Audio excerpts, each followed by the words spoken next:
Ya, terima kasih Anda masih bersama kami. Bagi Anda yang baru saja bergabung, kami hadirkan kembali 3 berita utama hari ini. Tanggul Sungai Rongkong jebol, ratusan rumah warga dari 3 desa di Luwu Utara terendam banjir. Penyelidikan berlanjut, petugas gabungan telah melakukan autopsi mayat mahasiswa yang tewas saat pendidikan dasar mahasiswa pecinta alam atau Diksar Mapala di Maros.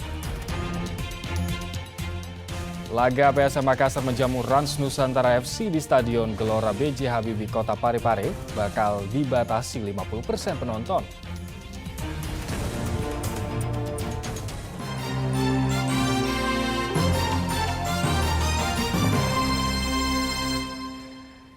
Diduga kehilangan kendali seorang pengendara motor di Kabupaten Pangkep tewas. Korban bersenggolan dengan motor lain saat akan menyalip dan naas. Korban tidak bisa menghindari truk dari arah berlawanan hingga tewas terlindas. Rekaman kamera pengawas memperlihatkan pengendara motor terlindas truk di Jalan Poros Tonasa 2, Kecamatan Bungoro, Kabupaten Pangkep. Korban hilang kendali setelah bersenggolan dengan pengendara lain dari arah yang sama. Diduga korban ingin menyalip, namun tiba-tiba dari arah berlawanan ada truk melaju kencang. Korban terjatuh hingga tewas terlindas. Sedangkan pengendara lainnya mengalami luka ringan. Polisi yang tiba di lokasi segera melakukan olah tempat kejadian perkara. Sementara sopir truk digelandang ke Polres Pangkep untuk pemeriksaan lebih lanjut. Sepeda motor bergerak dari arah barat ke timur bersenggolan dengan sebuah sepeda motor yang bergerak dari arah berlawanan arah dari arah timur ke barat. Akhirnya masing-masing pengendara sepeda motor terjatuh dan satu orang pengendara sepeda motor tersebut terlindas.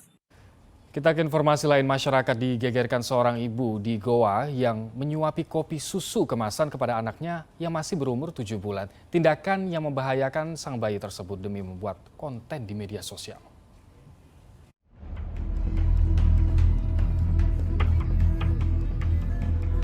Menyuapi bayi umur 7 bulan dengan kopi susu kemasan yang dilakukan seorang perempuan berumur 24 tahun di Kabupaten Goa viral di media sosial.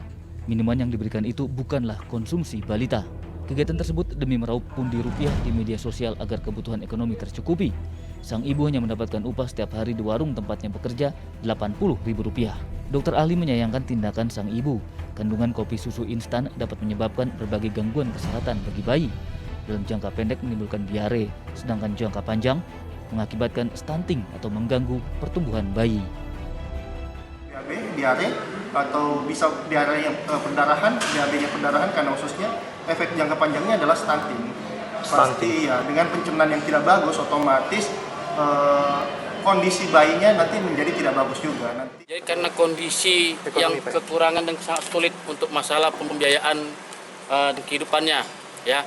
Jadi dia hanya kerja di salah satu rumah makan sayur laut yang ada di bawah ini, ya. Gajinya hanya 80.000 sekali bekerja.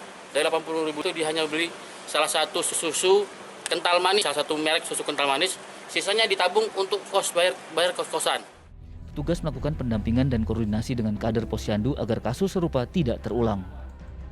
Mungkin karena tidak tahu atau karena tidak punya uang atau karena tidak beli gitu. Nah, ini dari turunnya tim ini segera kita lakukan secara bersama-sama untuk pendekatan kepada yang bersangkutan. Apa maksudnya, apa motivasinya, apa motifnya, sehingga nanti kita akan silakan baik untuk ibunya maupun untuk anaknya seperti apa secara kolaborasi. Video balita mengkonsumsi kopi susu kemasan menjadi perhatian serius Presiden Joko Widodo. Semua pihak terkait diminta mengutamakan pentingnya penyuluhan. Saya lihat kemarin yang rame, bayi baru 7 bulan diberi kopi susu. Saset. Kopi susu saset oleh ibunya. Karena yang ada di bayangan di sini adalah susu. Itu loh. Anaknya mau diberi susu. Hati-hati mengenai ini. Oleh sebab itu sekali lagi yang namanya penyuluhan penting. Karena memang kata ibunya bermanfaat, oh ini bermanfaat. Kopi susu saset ini karena ada susunya. Hati-hati. Bahwa anak, ginjal, jantung, lambung itu belum. Sehingga yang saja polisi menemui orang tua bayi. Tapi yang seharusnya yang benar mestinya kader Posyandu, kader dari BKKBN yang datang ke sana. Bukan karena kecepatan Kapolri mungkin, karena reaksi dari Kapolri cepat, datang lebih daripada kader.